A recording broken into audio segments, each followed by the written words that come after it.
আমরা নামাজ পড়ে আসি, মসজিদে আজান দিয়ে দিছে। আচ্ছা চলেন, ওই যে ওরা অনেক বসে রয়েছে। চলো ওদেরকে আমরা নিয়ে যাবো মসজিদে।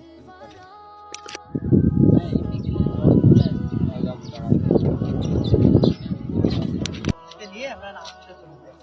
দেখা যাক তোরা কোথায়। তোমরা বসে আছো, চলো ওরা নামাজটা পড়ে আসে। মসজিদে আজান দিয়ে দিছে না, নামাজ পড়তে হয় তো, চলো নামাজ পড়ে আসি। নামাজ পড়তে পারি। ওদের কাছে তিনটে প্রশ্ন আছে। প্রথম প্রশ্ন আছে, ওদের তো আল্লাহ আছে, ওদের আল্লাহর আগে পিছে কে আছে? দেখো তোমার প্রশ্নটা খুব সুন্দর প্রশ্ন হয়েছে, তোমার সব প্রশ্ন তো আমি দেব। আগে তুমি 1 থেকে 10 পর্যন্ত গোনো তো। 1 2 3 4 5 6 7 8 9 10। দেখো তুমি গুনেছো 1 থেকে 10 পর্যন্ত। 10-এর যে 10 আছে, 10-এর পরের অংশটা কি? 10-এর পরের অংশটা 0। আবার যদি তুমি পিছন দিকে চলে আসো তাহলে 1-এর পরে আর কিছু নাই।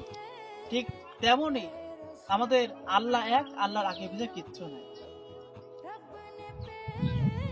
তো তুমি 10 পর্যন্ত গুনেছো, 10 সংখ্যার আগে হলো 1, 1-এর পরে 0, তারপরে 0 কোনো সংখ্যা হয় না। আবার 10-এর থেকে পিছন দিকে আসতে গেলে হয় 1, 1-এর আগে আর কোনো সংখ্যা নাই। ঠিক তেমনই ভাবে আমাদের আল্লাহ এক, আল্লাহর আগে পিছে কেউ নাই, তিনি অদ্বিতীয়, তিনি আমাদের রব। তোমাদের 2 নম্বর প্রশ্নটা বলতে পারো আমাকে।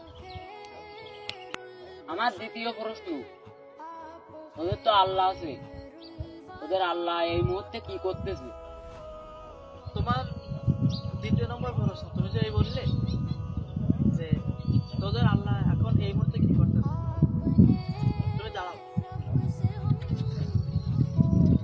এই যে তুমি দাঁড়াইছো, একটু আগে তুমি বসা ছিলে, আমার আল্লাহ হুকুম করছে তোকে দাঁড়ানোর জন্য, তুমি দাঁড়াইছো। আমার আল্লাহ এখন এটাই করতে।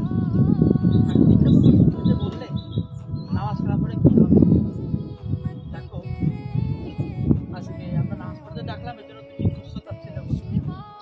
নামাজ পড়লে মানুষ যখন মারা যায়, মারা যাওয়ার পর তার স্থান জান্নাত, তার স্থানটা অনেক সুখময় হয়, এই জন্য আমরা নামাজ পড়তে হয়।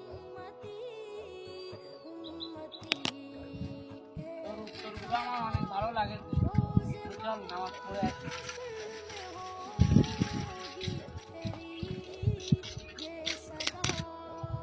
চলেন তবে নামাজ পড়তে যাই। চলো।